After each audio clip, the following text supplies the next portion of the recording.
Terus bagaimana hubungan dengan anak saya yang sekolah di pesantren? Ini mau nanya, sudah bersuci atau kemudian bersentuhan dengan suami. Bismillah, Assalamualaikum warahmatullahi wabarakatuh. Alhamdulillah, wassalatu wassalamu ala rasulillah wa ala alihi wa sahbihi wa man walah. Amma ba'd.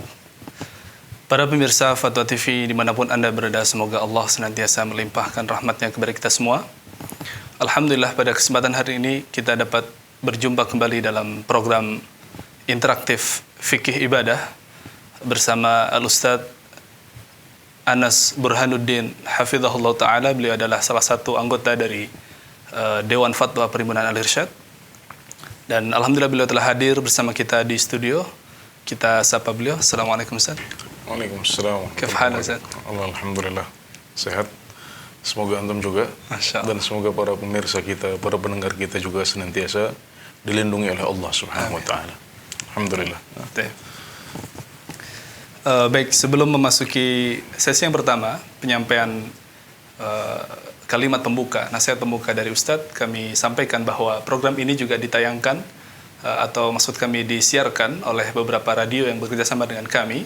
Di antaranya adalah Radio Binbas Yogyakarta, kemudian Radio Sahabat Tegal, Radio MDFM Probolinggo, kemudian Radio Amuba Pangkal Pinang, Radio Sago FM Sumatera Barat, Radio Gema FM Bontang, Radio Al-Hikmah Banyuwangi, Radio Albina AM Bekasi, Radio Tuah FM Riau, dan yang terakhir Radio Dai Tengaran.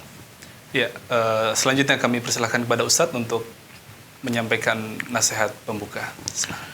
Ya, para pemirsa yang dirahmati Allah Subhanahu wa taala, di antara kebaikan yang sudah kita bina dan tumbuhkan selama bulan Ramadan adalah amalan-amalan hati yang menyertai hari-hari kita di bulan Ramadan.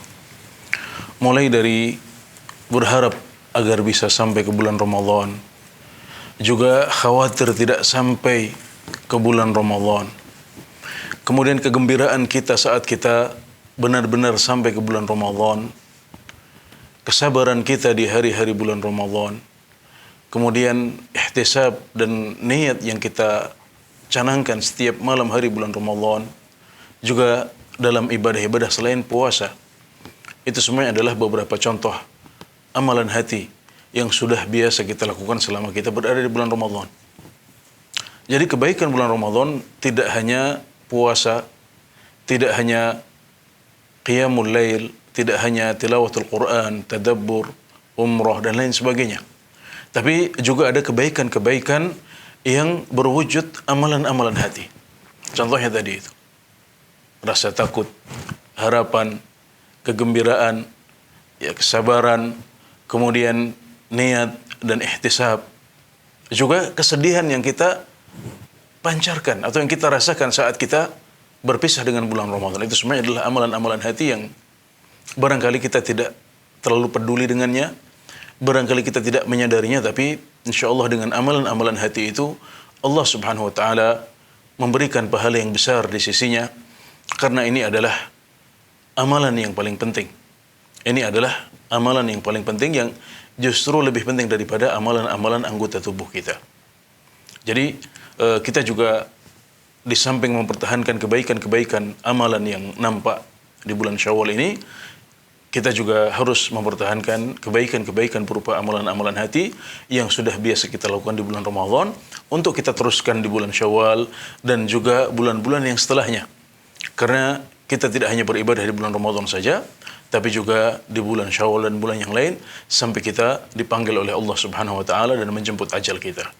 Barangkali ini sebagai muqaddimah untuk acara kita pada sore hari ini. Baik, jazakallah khairan.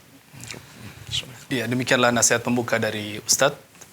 Selanjutnya kami persilahkan kepada pemirsa maupun pendengar radio sekalian yang ingin bertanya mengenai fikih ibadah kepada Ustadz secara langsung. Silakan menghubungi line interaktif Fatwa TV di 0331 544 6087. Kami ulangi 0331 544 6087. Dan beberapa pertanyaan telah masuk melalui media bisa kami bacakan, Ustaz.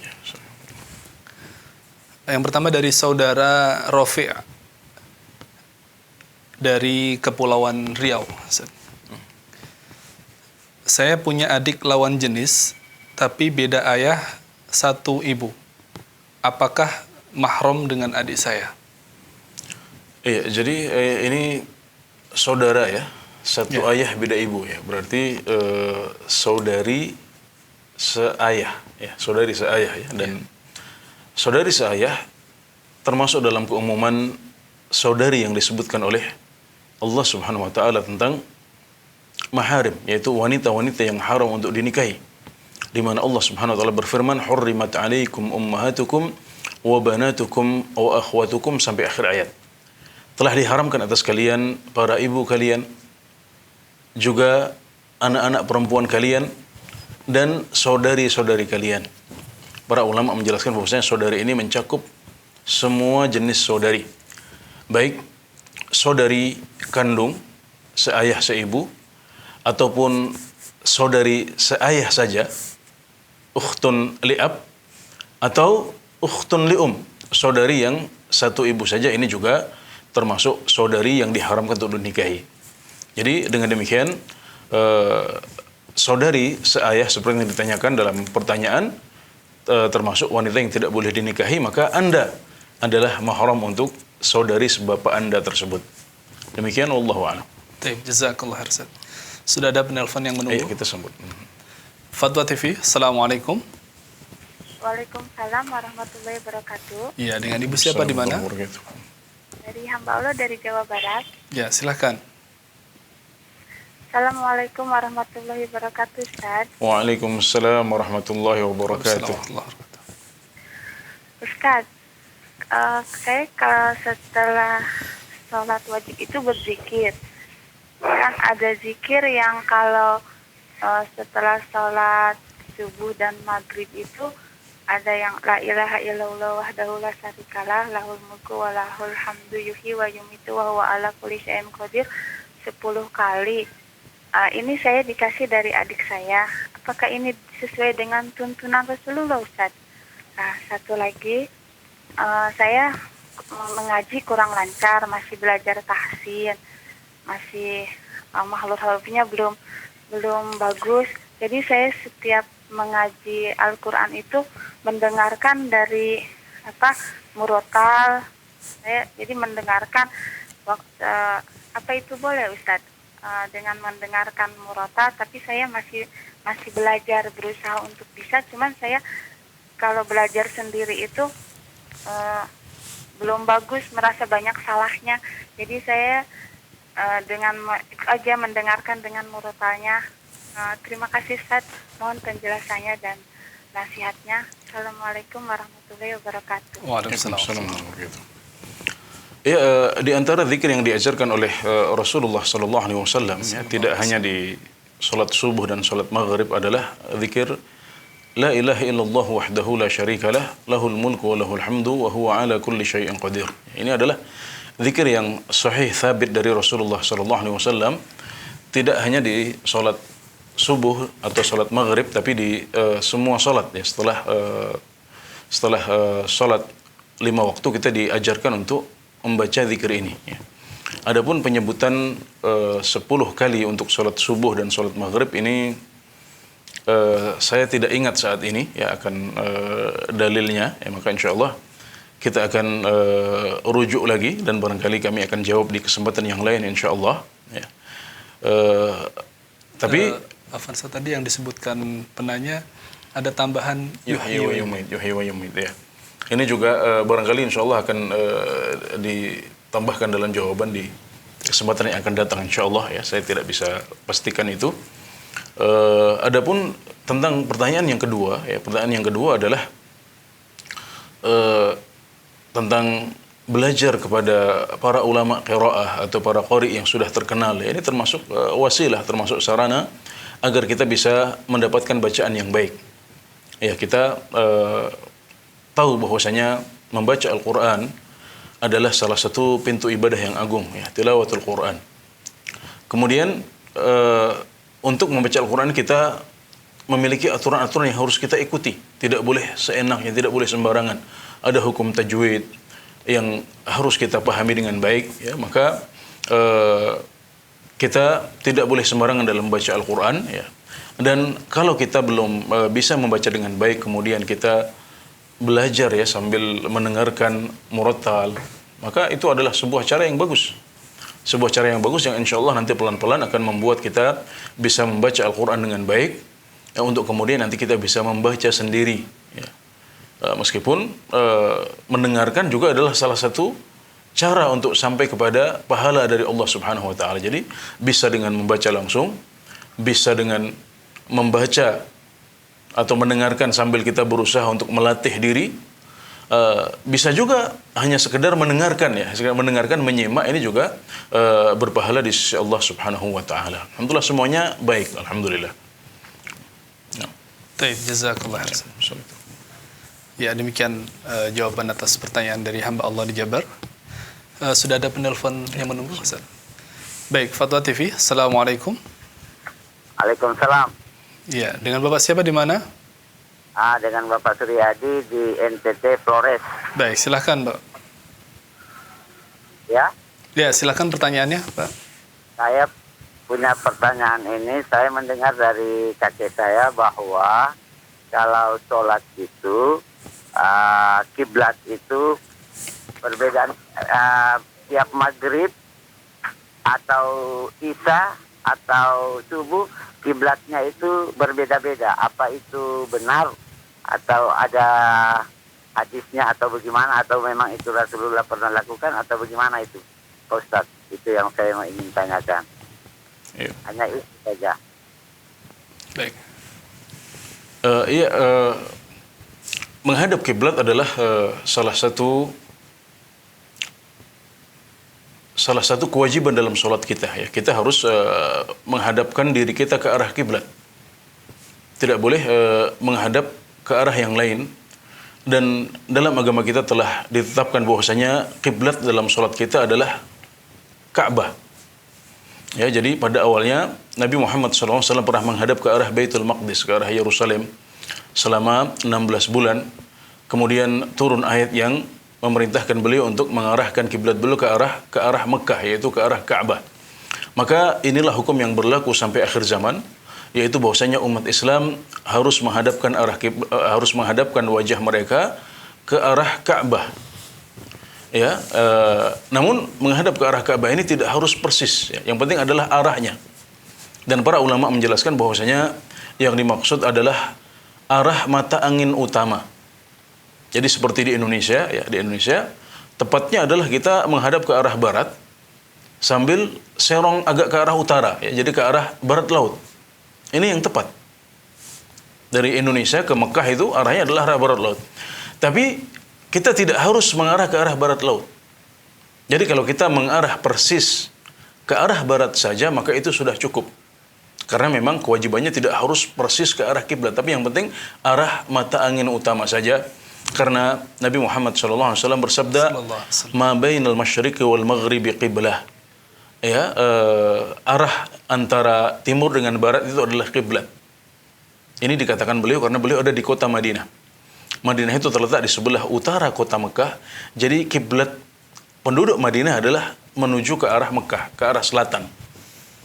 Maka beliau mengatakan semua arah yang masih dicakup oleh barat dan timur. Jadi semua arah, ya. Jadi arah selatan semuanya yang terletak di antara barat di sebelah kanan dan arah timur di sebelah kiri. Jadi semua arah selatan ini adalah arah yang sah untuk berkiblat. Jadi bisa selatan persis, bisa selatan agak menjorok ke kanan, bisa selatan agak menjorok kiri, ini semuanya sah, cukup untuk menjadi kiblat kita dalam sholat. Nah, jadi dan itu tetap tentunya tidak berbeda antara satu sholat dengan sholat yang lain, ya, karena posisi Mekah dari Indonesia atau dari NTT ya sama, itu saja, tidak berubah. Gitu. Jadi cukup ke arah barat, ya, dan lebih baik lagi kalau diarahkan ke arah barat laut, tapi tidak harus persis ke arah barat laut dan sesuai dengan titik menuju Mekah itu cukup dengan arah mata angin utama saja, yaitu ke arah barat. Jadi alhamdulillah ada kemudahan dalam hal ini sehingga kita tidak perlu untuk memaksakan diri, tidak takalluf, ya, tidak membebani diri kita dengan sesuatu yang berat, harus persis, harus menggeser masjid ke arah posisi itu padahal masjidnya sudah lama dibangun. Tidak harus seperti itu karena arah mata angin utama sudah cukup sebagai kiblat kita. Alhamdulillah ada kemudahan dalam hal ini. Ya. Jazakallah khair. Jadi tidak perlu ketika sholat subuh kiblatnya ke barat, kemudian zuhur agak geser sedikit, asar geser sedikit lagi. Gitu. Enggak harus seperti itu karena ya Mekah di situ-situ saja, enggak berubah tidak kemana-mana. Bergeser, ya. Jadi Mekah dan Ka'bahnya tidak bergeser kemana-mana, alhamdulillah. Ya. Jazakallah khair. Ya, demikian jawaban dari pertanyaan dari Bapak Suryadi di Flores, semoga bisa dipahami dengan baik. Pertanyaan dari Saudara Angga, Ustaz, di Kalimantan Selatan. Memasuki masa new normal, masyarakat malah terlihat lebih bebas banyak melanggar protokol COVID-19 seperti berkumpul, tidak pakai masker, padahal kasus semakin bertambah. Pemerintah pun seperti melonggarkan karena alasan ekonomi. Info dari sahabat malah ruang rumah sakit untuk kasus COVID sudah full. Pada kondisi ini bolehkah sholat berjamaah di masjid hanya saat sholat Jumat saja? Sholat itu pun dengan sholat soft berjarak, namun tidak ada pemeriksaan suhu tubuh dan ruang cuci tangan atau disinfektan. Sholat fardu lainnya berjamaah di rumah bersama istri. Terima kasih. Iya, memang pemerintah telah melonggarkan, ya, dan kita hormati kebijakan pemerintah itu. Mereka yang berhak untuk memutuskan, ya, berbagai perkara yang berhubungan dengan perkembangan COVID ini, kita hormati pendapat mereka. Namun kita perlu ingat juga bahwasanya ketika kita tidak sholat di masjid, selama ini kita sholat Jumat, selama ini kita sholat jamaah di masjid, alhamdulillah, ya.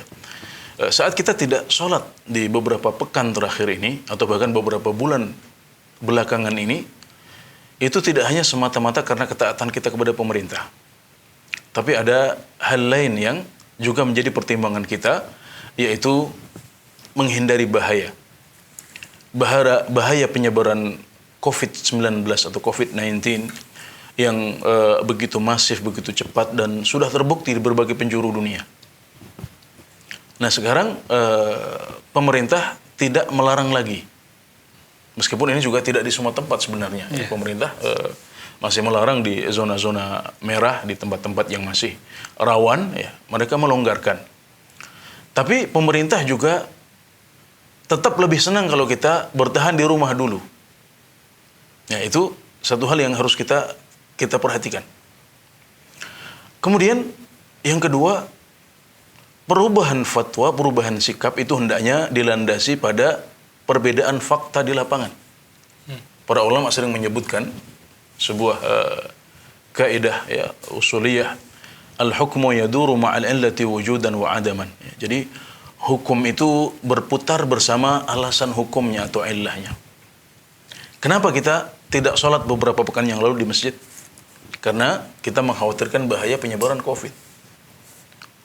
Maka kita masih akan konsisten dengan hukum ini selagi fakta di lapangan belum berubah. Kapan kita akan kembali ke masjid lagi? Ketika dirasa sudah cukup aman. Di situ kita kembali ke hukum awal. Sholat jamaah di masjid lagi. Ya, sholat Jumat juga kembali kita tegakkan. Ya, karena memang itu semuanya wajib. Ya, sholat Jumat jelas.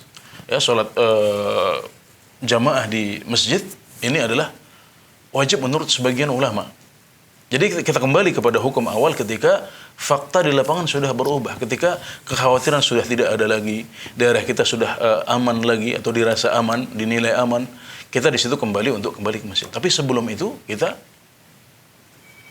konsisten di hukum awal karena alasan hukumnya belum berubah, dan ini yang saya rasa terjadi di Indonesia sekarang. Kalau kita membandingkan kondisi hari ini dengan kondisi 1 bulan yang lalu atau 2 bulan yang lalu, kita akan temukan fakta bahwasanya perkembangan COVID belum mengendur, justru malah semakin bertambah, ya. Dan ketidakdisiplinan masyarakat ketika menjalankan PSBB kemudian sekarang apalagi ditambah new normal, ya, akhirnya membuahkan hasil yang mengkhawatirkan. Bahkan dari satu sisi new normal ini adalah kita mulai terbiasa dengan angka 1000 sekarang. Kalau dulu angka ratusan, 400, 300. Hari-hari ini kita setiap hari 1000. Kalau turun sedikit ke 900, 800. Itu yang kita khawatirkan. Jadi fakta hukum sebenarnya masih belum berubah, ya. Makanya saya berpendapat daerah-daerah yang masih rawan, yang masih dikhawatirkan mengalami pertumbuhan COVID yang mengkhawatirkan, maka hendaknya umat Islam di sana masih tetap sholat di rumah masing-masing, termasuk dalam sholat Jumat sekalipun. Karena justru sholat Jumat malah ada perkumpulan yang lebih besar di sana. Lebih lama juga. Kalau ternyata ada di samping jumlah juga durasi yang lebih panjang, ya. Jadi alhamdulillah kita tidak perlu merasa sedih, karena insya Allah, ya, kalau kita dahulu terbiasa untuk sholat jamaah di masjid, kita terbiasa menjaga sholat Jumat kita, maka kita tetap mendapatkan pahala itu meskipun hari-hari ini kita tidak menjalankannya di masjid. Alhamdulillah. Jadi faktanya belum berubah, ya. Dan satu lagi kaidah penting, selagi kita masih ada kekhawatiran, kita khawatir kita tertular atau menulari, maka kita punya rukhsah untuk tetap sholat di rumah. Dan ini adalah kemudahan yang diberikan oleh Allah Subhanahu wa taala. Walhamdulillah. Baik, jazakallah. Sudah ada penelpon yang menunggu. Terputus sepertinya. Jadi baik, ya. Ada penelpon yang menunggu ternyata. Ya. Halo, assalamualaikum. Iya, dengan Bapak siapa, di mana? Pak Udin. Iya, Pak Udin di mana, Pak? Di Bengkalis. Iya, silakan, Pak. Pak Udin Bengkalis, Pak. Iya, silakan pertanyaannya, Pak. Udin di Bengkalis. Iya, silakan langsung ke pertanyaannya, Pak. Mau nanya masalah sholat subuh. Ya, mau Iya. nanya masalah sholat subuh, Pak. Iya, silakan. Jadi sholat subuh kalau baca kunut gimana, Pak, ini, Pak? Hukum kunut dalam salat subuh, ya, Pak, ya? Iya. Baik, ya.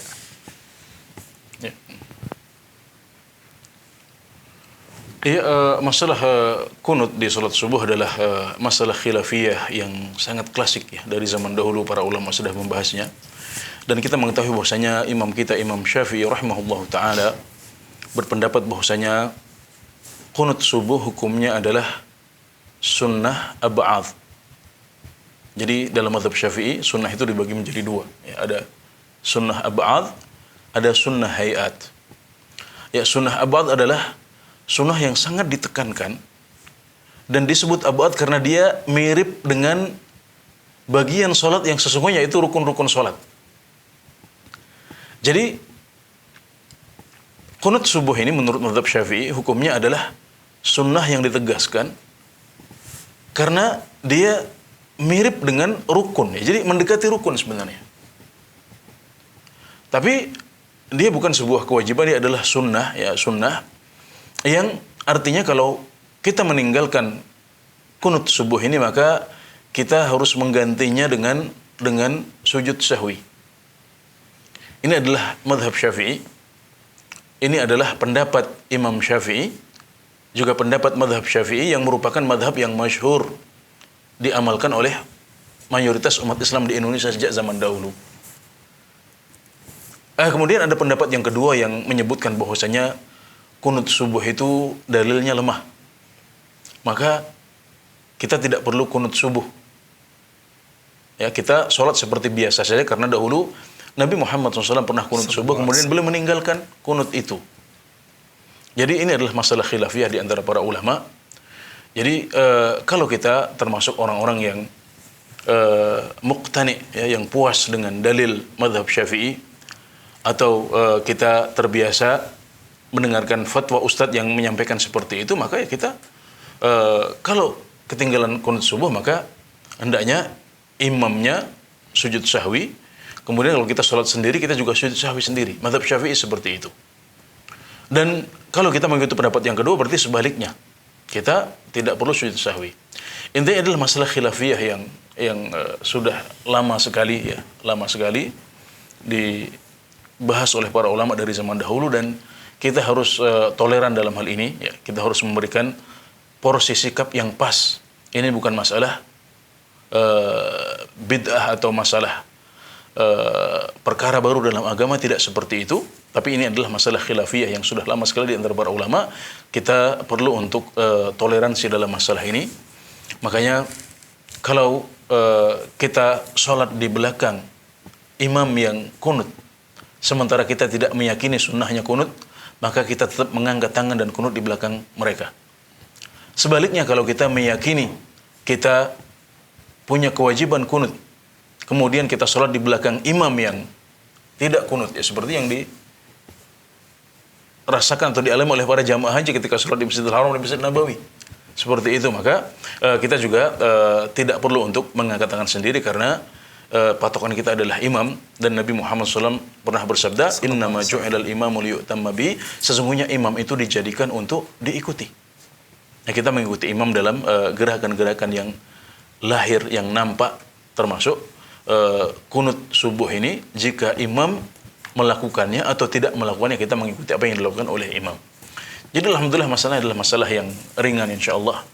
Kalau kita mengambil pendapat yang pertama, maka kita sudah punya banyak contoh. Kalau kita mengambil pendapat yang kedua, kita juga sudah punya banyak contoh dalam hal itu.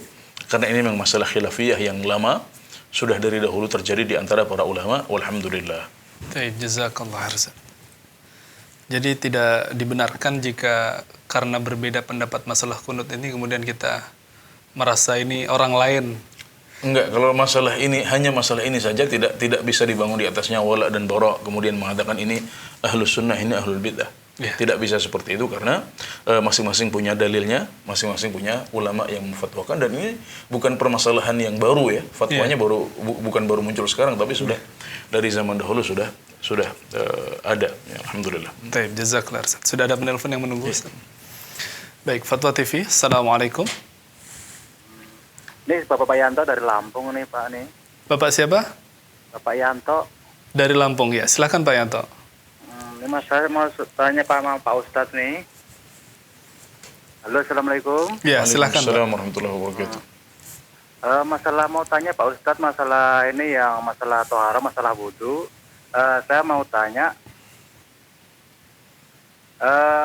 yang membatalkan wudhu itu gimana Pak ya? Apa saja yang membatalkan wudhu? Terus yang kebiasa di tempat saya itu kadang-kadang lagi habis sholat setiap malam Jumat itu ada kajian setiap malam Jumat. Terus kita makan minum, terus tanpa kita ngambil wudhu terus kita sholat, apakah itu sah apa tidak Pak Ustadz ya?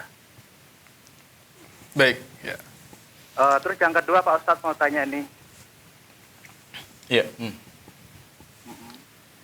Terus yang kedua ini, apabila kita mandi, terus kita akan saya akan melaksanakan sholat, apakah kita akan butuh mengambil air wudhu lagi? Apa gimana Pak Ustadz? Apa habis mandi kita langsung boleh melakukan sholat? Apa kita harus mengambil wudhu lagi Pak Ustadz? Mandi besar mandi maksudnya, wajib Pak ya? Mandi wajib maksudnya? Bukan mandi biasa kayak mandi sore. Mandi biasa. Ya gitu Pak Ustadz, mandi biasa Pak Ustadz. Ya. Baik. Udah gitu aja Pak Ustadz. Makasih. Assalamualaikum. Waalaikumsalam. Ya, pada dasarnya perkara-perkara itu tidak disebut membatalkan wudhu kecuali kalau ada dalilnya. Nah, jadi pada dasarnya perkara-perkara tidak membatalkan wudhu kecuali kalau ada dalilnya.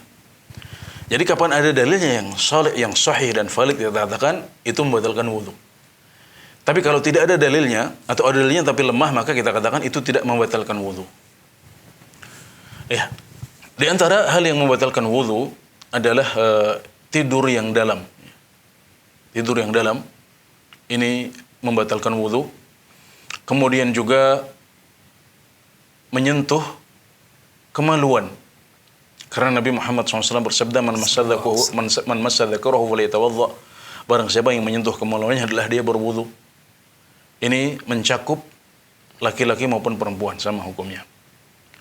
Kemudian juga keluar sesuatu dari kemaluan kita. Baik kentut, ataupun kencing, ataupun buang air besar. Ini semuanya membatalkan wudhu kita dengan kesepakatan para ulama semuanya. Kemudian juga di antara yang membatalkan wudhu adalah berjima, ya, bersenggama. Kemudian juga keluar mani, ini juga membatalkan wudhu kita. Dan juga menurut sebagian mazhab adalah memakan daging unta. Ini termasuk membatalkan wudhu. Jadi inilah beberapa hal yang disebut oleh para ulama sebagai pembatal wudhu. Adapun yang ditanyakan berupa makan saja, makan tadi apa? Makan biasa ya, makan biasa, mungkin makan nasi atau makan besar atau makan snack ya dalam pengajian, maka itu tidak membatalkan wudhu. Kecuali kalau yang dimakan adalah daging unta menurut sebagian ulama. Ya, sebagian ulama berpendapat bahwasanya makan daging unta itu membatalkan wudhu. Karena Nabi Muhammad SAW bersabda, "Tawadhdha'u min luhumil ibil wa la tawadhdha'u min luhumil ghanam." Hendaklah kalian berwudu dari makan unta dan jangan kalian berwudu dari makan kambing atau makan daging kambing. Ini menunjukkan perbedaan antara daging kambing dengan daging unta. Yang membatalkan wudu hanyalah makan daging unta saja. Adapun makanan yang lain, maka saya tidak mengetahui ada ulama yang mengatakan hal itu membatalkan wudu. Jadi tidak masalah kalau kita makan snack atau bahkan makan besar sekalipun setelah maghrib, untuk kemudian setelah itu kita sholat isya tanpa wudu lagi, jika kita tidak mengalami pembatal wudu yang lain. Kita tidak tidur, kita tidak keluar angin, kita tidak kencing dan lain sebagainya, maka tidak masalah setelah makan kita sholat langsung. Namun di antara adab, kalau memang ada kotoran di sela-sela gigi kita, hendaknya kita bersiwak dulu atau menggosok gigi dulu, atau paling tidak berkumur-kumur sebelum kita melaksanakan sholat isya kita. Ya, demikian. Wallahu a'lam. Ya, pertanyaan kedua, Ustaz, mandi apakah mencangkup wudhu juga? Iya, mandi sekedar mandi saja, yaitu mandi untuk menyegarkan badan, mandi yang rutin kita lakukan untuk membersihkan diri kita di pagi hari dengan sore hari atau di waktu yang lain, ini bukanlah sesuatu yang mengangkat hadas. Yang mengangkat hadas itu wudu atau mandi wajib atau pengganti dari keduanya, itu tayamum. Itu yang bisa mengangkat hadas kita. Nah, kalau kita mandi dalam kondisi kita berhadas, ya, kita misalnya kentut atau habis kencing kemudian kita mandi, berarti kita berhadas, kemudian kita mandi biasa, ini tidak mengangkat hadas kita. Berarti setelah mandi kita harus berwudu, karena wudu lah yang bisa mengangkat hadas kecil. Tapi kalau kita sebelum mandi dalam kondisi tidak berhadas, ya, kita misalnya habis sholat asar kemudian mandi, ya, habis asar kita mandi tanpa kita mengalami sesuatu yang membatalkan wudu. Ya, kita tidak kentut, kita tidak kencing, kita juga tidak menyentuh kemaluan kita, maka berarti kesucian kita masih bertahan meskipun kita baru saja mandi. Maka kita bisa langsung sholat setelah kita mandi, karena memang kita berada dalam kondisi suci dan kita tidak perlu untuk mengangkat hadas. Nah, jadi diperinci seperti itu. Wallahu ta'ala alam. Baik, jazakallah khairan. Sudah ada penelpon yang menunggu? Masyaallah. Baik. Ya, Fatwa TV, Assalamualaikum. Waalaikumsalam warahmatullahi wabarakatuh. Iya, dengan Bapak siapa di mana? Dengan Ibu Nur di Riau. Oh iya, Ibu Nur di Riau. Silahkan Ibu. Ya, terima kasih. Ini menyangkut soal memasukkan air ke dalam hidung, Ustadz. Kalau kita itu tidak bisa dengan sempurna menyempurnakan memasukkan air di hidung itu, apakah ini mengurangi kesempurnaan untuk kita dalam berwudu? Terima kasih. Assalamualaikum warahmatullahi wabarakatuh. Waalaikumsalam warahmatullahi wabarakatuh. Istinsyaq atau memasukkan air ke dalam hidung kita kemudian melepaskannya, diistilahkan oleh para ulama sebagai istinsyaq. Para ulama berbeda pendapat tentang hukumnya. Sebagian besar ulama berpendapat itu hukumnya sunnah saja. Tapi ada sebagian ulama yang berpendapat bahwasanya istinsyak atau menghirup air sebelum berwudu adalah sebuah kewajiban dalam sholat. Sebuah kewajiban dalam wudu maksud saya. Maka perbedaannya antara wajib dengan sunnah. Maka langkah hati-hati kita adalah hendaknya kita jangan meninggalkan istinsyak. Kenapa? Karena Nabi Muhammad SAW disebutkan selalu beliau istinsyak dahulu sebelum beliau berwudu. Atau persisnya beliau mengawali wudu beliau dengan istinsyak. Maka seorang muslim hendaknya berusaha untuk menepati teladan dari Nabi Muhammad SAW. Apalagi ada sebagian ulama yang berpendapat bahwasanya istinsyak itu hukumnya wajib. Berarti kalau kita tidak melakukannya berarti kita melakukan sebuah dosa. Bahkan wudu kita tidak sah menurut sebagian ulama. Ya, karena mereka berpendapat istinsyak itu wajib. Tapi memang sebagian besar ulama berpendapat bahwasanya istinsyak hukumnya adalah sunnah saja. Tapi sekali lagi agar kita bisa selamat, agar kita lebih tenang jiwa kita, maka hendaknya kita tidak meninggalkannya karena dua hal tadi itu. Yang pertama, Nabi Muhammad SAW senantiasa istinsyak dahulu. Beliau mengatakan, "Baligh fil istinsyaqi illa an takuna sha'iman." Hendaklah kalian bersungguh-sungguh dalam istinsyak. Hirup dengan dalam. Kecuali kalau kalian puasa. Dan beliau disebutkan selalu istinsyak dalam setiap wudu beliau. Nah, kemudian yang kedua, karena sebagian ulama berpendapat itu wajib, maka yang lebih hati-hati adalah kita jangan meninggalkan istinsyak di setiap wudu kita. Adapun mereka yang berpendapat hukumnya sunnah, maka tentunya konsekuensinya jika ditinggalkan maka wudunya tetap sah. Tapi sekali lagi, ada sebagian ulama yang mengatakan wudu kita tidak sah kalau kita tidak istinsyak. Maka langkah hati-hatinya adalah kita tidak meninggalkan hal satu ini dalam setiap wudu kita, dan alhamdulillah gampang saja, ringan. Gampang saja, ringan, dan dia punya hikmah. Di pagi hari kalau kita habis tidur, maka itu yang bisa mengusir setan yang tinggal di khayshum atau di rongga hidung kita. Kalau kita berwudu kemudian kita istinsyak, maka itu yang akan mengusir setan. Sehingga kita akhirnya terhindar dari godaannya sepanjang hari. Alhamdulillah, ini di antara hikmah istinsyak. Baik, jazakallah khairan. Ya, sudah ada penelpon berikutnya, Ustaz. Ya, kita sambut. Baik. Ya, Fadwa TV, Assalamualaikum. Waalaikumsalam warahmatullahi. Ya, dengan Bapak siapa di mana? Dengan Pak Iman di Sumatera Selatan. Silakan Pak Iman. Ya, ini mau bertanya tentang niat. Apakah kita ini harus memperbaharui niat di suatu ibadah? Misal saya ini junub di pagi hari. Terus saya tidak langsung mandi, melainkan saya beraktivitas.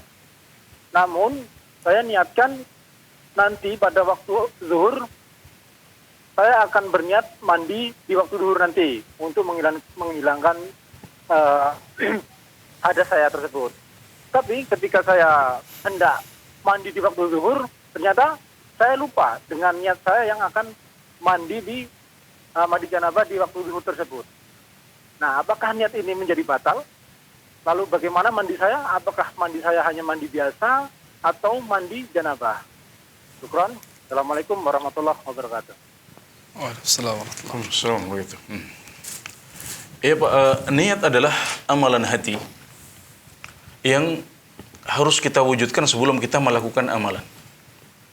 Yang terbaik adalah kalau kita memasang niat atau mengolah hati dengan niat ini persis sebelum kita beramal. Tapi dalam sebagian ibadah tidak masalah kalau niat itu dilakukan agak jauh ya, agak panjang waktunya.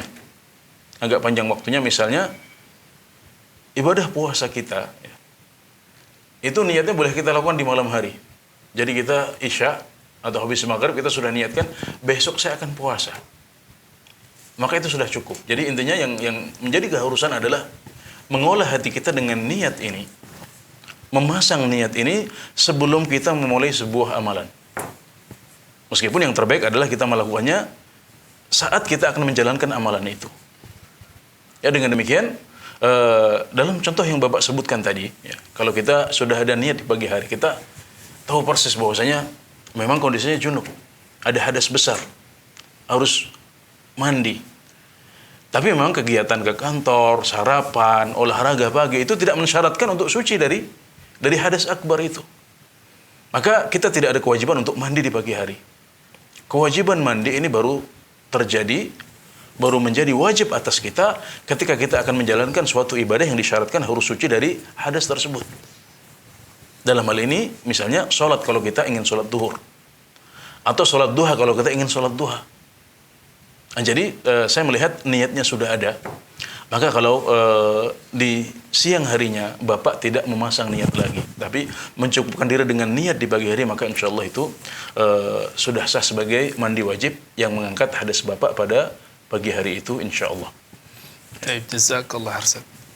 Ya, demikian jawaban atas pertanyaan dari Bapak Iman di Sumatera Selatan. Semoga bisa difahami dengan baik. Sudah ada penelpon berikutnya menunggu. Kita persilahkan, Ustaz. Ya. Fatwa TV, Assalamualaikum. Waalaikumsalam warahmatullahi wabarakatuh. Ya, dengan Bapak siapa di mana? Kadan dari Cianjur. Ya, silakan Pak Kadan. Ya, assalamualaikum Pak Ustad. Waalaikumsalam warahmatullahi wabarakatuh. Afwan Ustad, pertama saya kan baru mengenal sunnah. Jadi saya butuh bimbingan seorang guru. Jadi kalau misalkan boleh, saya meminta Ustad untuk nomor telepon Ustad gitu Ustad. Boleh atau tidak gitu?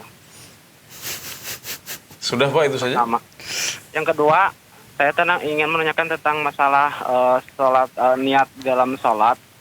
Jadi katanya saya pernah dengar bahwa melafadzkan niat itu katanya pendapat Imam Syafi'i. Apakah itu benar? Kalau misalkan benar, apa atau hadis mana yang dijadikan oleh beliau sebagai hujah? Dan adakah para ulama yang bermadzhab Syafi'i mengingkari pendapat Imam Syafi'i tersebut, Ustaz? Baik, cukup Pak Kadan. Fikum. Ya, fikum barakallah. Pak Kadan. Assalamualaikum warahmatullahi wabarakatuh. Waalaikumsalam warahmatullahi wabarakatuh. Masya Allah, alhamdulillah atas nikmat kepada Islam dan juga nikmat hidayah kepada sunnah. Nikmat bisa merasakan sunnah, yaitu sunnah Nabi Muhammad SAW. Sallallahu alaihi wasallam. Sunnah di sini bukan lawannya wajib atau makruh atau haram, tapi sunnah di sini adalah lawannya bid'ah. Maka ada ahlu sunnah, ada ahlul bid'ah.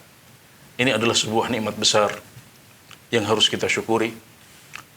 Sampai-sampai sebagian salaf mengatakan, saya tidak tahu mana yang lebih besar, apakah nikmat Islam atau nikmat sunnah. Mereka sampai mengatakan seperti itu karena saking besarnya nikmat sunnah dan saking ruginya orang yang tidak menjadi ahlus sunnah. Tentunya nikmat Islam lebih besar, bahkan jauh lebih besar. Tapi perkataan mereka ini menunjukkan bahwasanya nikmat sunnah adalah sebuah nikmat yang agung yang kita harus mensyukurinya dengan terus belajar menggali sunnah Nabi Muhammad SAW, menghindari setiap perkara baru dalam agama dan istiqomah di atas jalan ini. Itu adalah cara kita bersyukur atas nikmat ini. Dan apa yang disebutkan ya, mencoba mempelajari kitab para ulama, mengambil ilmu mereka, kemudian juga mencoba membangun hubungan dengan ustadz atau juru dakwah yang bisa ditanya kapan butuh ya, maka ini adalah sebuah sarana yang dimudahkan oleh Allah Subhanahu wa taala pada zaman kita ya. Tidak harus langsung bertemu, tapi kita bisa meminta nomor HP-nya atau nomor kontaknya untuk kemudian nanti kita hubungi kapan kita membutuhkan pertanyaan, karena kewajiban orang awam adalah bertanya. Fas'alu ahla dzikri in kuntum la ta'lamun, maka bertanyalah kepada para ulama jika kalian tidak mengetahui ya. Maka sesuai dengan permintaan tadi, maka saya tidak punya hambatan, saya tidak keberatan untuk sharing, untuk membagi nomor kontak, dan alhamdulillah juga sebagian pemirsa juga terbiasa bertanya secara jalur pribadi, maka insya Allah nanti nomornya bisa diambil dari staf Fatwa TV, insya Allah nanti akan menghubungi Bapak Kadan di Cianjur. Kemudian yang kedua tentang masalah melafatkan niat ya, juga perlu kita sampaikan di awal bahwasanya ini juga masalah khilafiyah di antara para ulama ya. Ada sebagian ulama yang berpendapat melafatkan niat itu hukumnya sunnah, artinya dianjurkan. Nah, termasuk di antaranya adalah madhab Syafi'i dan juga madhab Hambali. Kalau kita membaca khazanah fikih dua madhab ini, kita akan dapatkan bahwasanya di sana disebutkan dengan tegas bahwasanya melafatkan niat adalah sunnah, dianjurkan. Apa alasannya? Karena memasang niat adalah wajib dan melafatkannya adalah sarana untuk bisa mewujudkan niat itu, untuk memantapkan niat itu. Mereka berpendapat seperti itu. Kemudian juga di antara dalil mereka adalah dikiaskan dengan haji. Karena dalam haji atau dalam umrah, Nabi Muhammad SAW biasa mengatakan labbaik Allahumma hajjan atau labbaik Allahumma umrah. Ya Allah, aku penuhi panggilanmu dengan ibadah haji atau dengan umrah. Nah, ini dipahami oleh sebagian ulama sebagai melafadzkan niat dalam ibadah haji. Maka sholat adalah ibadah, kita bisa kiaskan dengan ibadah haji. Ini kalau ditanya tentang dalil, sebagian ulama yang mengatakan talaffuz bin niyah atau melafalkan niat adalah sunnah, maka ini adalah sebagian dalilnya. Ini adalah di antara dalilnya. Dan ada sebagian ulama yang berpendapat bahwasanya melafadzkan niat ini tidak dianjurkan. Bahkan mereka dengan tegas mengatakan ini bid'ah. Kenapa? Karena Nabi Muhammad SAW tidak mencontohkannya. Beliau mewajibkan kita untuk niat. Innamal a'malu binniyat. Harus ada niat. Tapi niat itu di hati. Dan semua amalan dan ucapan Nabi Muhammad SAW dalam niat dirangkum, ya, didokumentasikan dengan sangat lengkap dalam berbagai hadis. Sampai hal-hal yang detail. Seperti misalnya bergeraknya jenggot Nabi Muhammad SAW dalam sholat beliau. Disebutkan dalam hadis-hadis. Dan semua zikir yang beliau ucapkan dicatat oleh para ulama, para sahabat. Tapi tidak disebutkan dalam satu hadis pun bahwasanya Nabi Muhammad SAW memulai sholat beliau misalnya dengan mengucapkan niat. Nah, ini pendapat yang kedua. Mereka punya sudut pandang seperti ini. Dan ini yang lebih hati-hati insya Allah, karena niat itu adanya di hati. Niat itu amalan hati. Makanya Imam Ahmad disebutkan mengatakan niat itu adalah mengatur hati sebelum engkau beramal.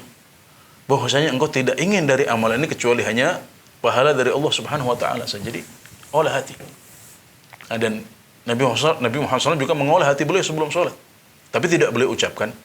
Kalau seandainya boleh mengucapkannya, maka pasti akan dinukil kepada kita, dan itu tidak ada.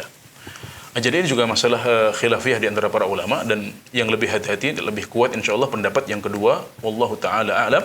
Dan pendapat yang pertama juga adalah pendapat sebagian ulama, termasuk para ulama mazhab Syafi'i dan mazhab Hambali. Alhamdulillah. Baik, jazakallah khairan. Ya, demikian jawaban atas pertanyaan dari Bapak Kadan di Cianjur. Semoga bisa dipahami dengan baik. Ya, sudah ada penelpon yang menunggu. Ya. Fatwa TV, Assalamualaikum. Waalaikumsalam warahmatullahi wabarakatuh. Ya, dengan Bapak siapa di mana? Dengan Bapak Saleh Haji di Bengkulu. Ya, silakan Pak Saleh Haji. Baik, Pak. Pertanyaan pertama, ada hadis ba'da sholat Isya maupun qobliyah asar, Rasul melaksanakan 4 rakaat. Nah, itu cara pelaksanaannya itu disebutkan Rasul itu satu kali salam, Ustaz. Satu kali salam. Nah, pertanyaannya adalah pada rakaat ketiga dan keempat, apakah membaca surat dalam Al-Quran selain Al-Fatihah?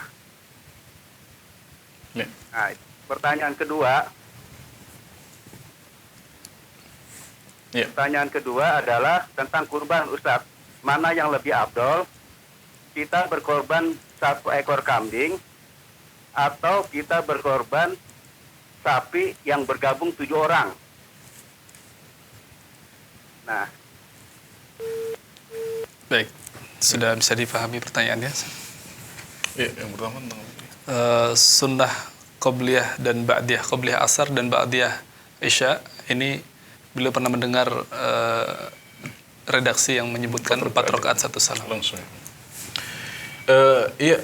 Tentang sholat qobliyah asar, ini adalah sebuah sunnah yang thabitah, yang sahih dari Rasulullah SAW. Karena disebutkan dalam sebuah hadis yang hasan bahwasanya Nabi Muhammad SAW mengatakan, rahimallahu man shalla qabla al-asri arba'an. Semoga Allah merahmati orang yang sholat sebelum asar sebanyak 4 rakaat. Kemudian sholat ba'diyah isya juga adalah sebuah sholat yang dicontohkan oleh Nabi Muhammad SAW. Sallallahu alaihi wasallam. Dan yang sunnah muakkadah adalah 2 rakaat. Ini termasuk rangkaian 12 rakaat yang kalau kita menjaganya dalam sehari semalam, maka insya Allah kita akan mendapatkan atau dibangunkan untuk kita rumah di surga sebagaimana janji Nabi Muhammad SAW. Sallallahu alaihi wasallam. Ya, jadi keduanya adalah ibadah yang sahih. Jadi kita mau salat qabli asar 4 rakaat ini sahih. Kemudian salat ba'diyah isya ya yang muakkad tentunya adalah 2 rakaat. Mau ditambah 2 lagi juga tidak ada masalah. Ya. Karena itu bukan waktu larangan. Mau kita tambah salat sunat setelah itu juga nggak ada masalah. Tapi tata cara yang 4 rakaat 1 salam ini adalah pembahasan lain. Saya tidak mengetahui ya atau persisnya tidak ingat ada hadis yang menjelaskan seperti itu, maka ini butuh untuk diteliti kembali ya, tentang kesahihannya. Dan yang saya tahu adalah hadis yang masyhur dari Rasulullah sallallahu alaihi wasallam bahwasanya beliau mengatakan salatul laili mathna mathna, salat malam itu 2 rakaat 2 rakaat.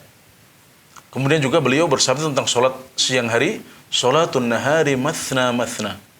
Salat siang hari itu 2 rakaat 2 rakaat. Ya, 2 rakaat 2 rakaat. Maka ini adalah yang saya tahu persis sahih dari Rasulullah sallallahu alaihi wasallam. Maka dari satu sisi barangkali apa yang disampaikan tata cara tadi itu agak berselisihan dengan hadis sahih yang saya ketahui. Tapi juga tidak menutup kemungkinan kalau seandainya itu sahih juga menjadi pengecualian, tidak ada masalah. Ya, tapi sekali lagi ini butuh penelitian yang lebih dalam tentang kesahihannya. Insya Allah bisa kita sampaikan di kesempatan yang lain, insya Allah. Iya, yang kedua, kurban 1 kambing dengan 1/7 sapi patungan. Mana yang lebih afdal? Ya, dua-duanya baik, insya Allah. Ya, dua-duanya baik dan yang terbaik adalah yang lebih bermanfaat untuk umat Islam. Ya. Mana di antara keduanya itu kita bisa pertimbangkan. Ya. Mana yang lebih digemari oleh masyarakat atau mana yang lebih dibutuhkan. Maka itu yang terbaik insya Allah. Jazakallah. Satu penelpon terakhir insya Allah. Ya, bisa. Ya. Fatwa TV, Assalamualaikum. Salam. Ya, dengan Bapak siapa di mana? Asrul di Maluku. Ya, silakan Pak Asrar. Ya, Assalamualaikum Ustaz. Waalaikumsalam warahmatullahi wabarakatuh. Yang ana ingin tanyakan tata cara sholat malam yang afdal itu yang seperti apa? Apakah 2 rakaat atau 4-4-3 rakaat witirnya? Atau berapa Ustaz? Yang bagaimana afdalnya itu? Baik. Cukup Pak Asraf? Ya katanya singkat aja, jadi 1 aja pertanyaan. Baik, ya. Iya, salat malam yang terbaik adalah 2 rakaat 2 rakaat karena sabda Nabi Muhammad SAW, salatul laili mathna mathna. Salat malam itu 2 rakaat 2 rakaat. Fa idza khashiya ahadukumul fajra falyutir bi raka'ah. Dan kalau seorang di antara kalian khawatir masuknya waktu subuh, maka hendaklah dia witir dengan 1 rakaat. Maka itu yang terbaik insyaallah. Tapi boleh bagi umat Islam untuk sholat 4-4-3. Karena hadis Aisyah bahwasanya kadang-kadang Nabi Muhammad SAW sholat malam 11 rakaat. Kata beliau, "Fala tas'al an tulihinna wa husnihinna." Maka jangan kalian bertanya tentang panjangnya dan baiknya sholat beliau ini. Jadi 11 rakaat tapi panjang-panjang dan bagus sholatnya. Ini yang disebutkan oleh Aisyah dan hadis ini jelas menyebutkan bahwasanya beliau sholat 4-4-3. Meskipun sebagian ulama mengatakan itu maksudnya 2-2 juga, ya, tapi jumlahnya nanti 11. Tapi yang lebih dekat wallahu alam itu menunjukkan kadang-kadang beliau sholat 4-4-3. Ya, jadi boleh melaksanakan sholat seperti ini juga, tapi yang lebih sering adalah beliau melaksanakan sholat dengan cara 2 rakaat 2 rakaat. Dan perlu kita ketahui juga bahwasanya sifat sholat Nabi Muhammad SAW itu tidak satu. Artinya ada banyak variasi dalam sholat malam beliau. Ada banyak variasi dalam sholat witir beliau. Ini yang perlu kita ketahui dan semuanya baik. Alhamdulillah. Baik, jazakallah Ustaz. Kita sudah sampai di akhir acara. Kita tutup acaranya. Ya, alhamdulillah kita bisa mudzakarah, ya bisa murojaah bersama beberapa hukum Islam yang kita butuhkan dalam kehidupan kita sehari-hari, dan ini adalah yang disebut oleh Imam Malik sebagai prioritas dalam menuntut ilmu. Beliau pernah diriwayatkan mengatakan, menuntut ilmu itu indah dan bagus, tapi lihatlah pada apa yang menjadi kewajibanmu dari pagi sampai sore, maka tepatilah itu. Mulailah dari sana. Ilmu agama Islam sangat luas, sangat prioritas banyak. Ya, tapi kita harus punya prioritas. Maka kita harus punya prioritas. Prioritas kita adalah hukum-hukum Islam yang berhubungan dengan ibadah sehari-hari kita. Wudu kita, tayamum kita, mandi wajib kita, sholat kita, puasa kita, haji kita, atau fikih ibadah. Secara umum adalah salah satu prioritas dalam mempelajari Islam. Dan alhamdulillah hari ini kita sedikit banyak telah diberikan taufik untuk bisa mempelajari hukum-hukum itu dalam bentuk tanya jawab. Ya, meskipun ada beberapa pertanyaan yang tidak bisa kami jawab, ya wajar. Kadang-kadang sudah lama tidak dipelajari, ya butuh untuk dirujuk lagi dan di murojaah lagi di kesempatan yang lain. Alhamdulillah. Baik, jazakallah Ustaz atas waktunya. Baik, pemirsa Fatwa TV dan para pendengar radio sekalian, demikianlah perjumpaan kita pada kesempatan kali ini. Jangan lupa untuk terus menyaksikan acara live interaktif Fatwa TV dari hari Senin hingga Jumat di waktu-waktu yang telah terjadwalkan. Dan untuk mengetahui menyimak informasi kegiatan Dewan Fatwa dan Fatwa TV saat ini bisa mengakses website dewanfatwa.com. Ya, demikianlah perjumpaan kita pada kesempatan kali ini. Kami mohon pamit undur diri. Subhanakallahumma bihamdika asyhadu an la ilaha illa anta astaghfiruka wa atubu ilaik. Wa sallallahu ala nabiyyina Muhammad wa ala alihi wa sahbihi wasallam. Wassalamualaikum warahmatullahi wabarakatuh. Terus bagaimana hubungan dengan anak saya yang sekolah di pesantren? Ini mau nanya. Sudah bersuci atau kemudian bersentuhan dengan suami, apakah wudunya batal?